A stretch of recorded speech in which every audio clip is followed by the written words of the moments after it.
Saranno Montenarse ed Artegna ad ospitare quest'anno la Fieste de Patrie dal Friuli. Saranno i comuni di Montenarse e Artegna ad ospitare l'evento principale organizzato per l'edizione 2026 della Fieste de Patrie dal Friuli. Sarà così onorato il 50° anniversario del terremoto del Friuli, che colpì così duramente proprio quelle comunità. Quest'anno ricorrerà anche il 60° dalla morte dello studioso Giuseppe Marchetti.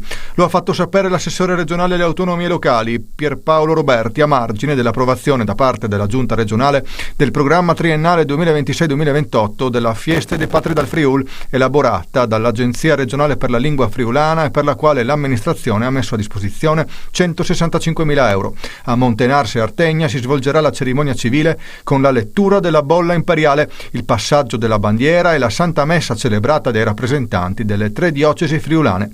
Il provvedimento varato dalla Giunta Fedriga definisce le linee guida per ricordare l'istituzione dello Stato patriarcale di Aquileia del 3 aprile 1077.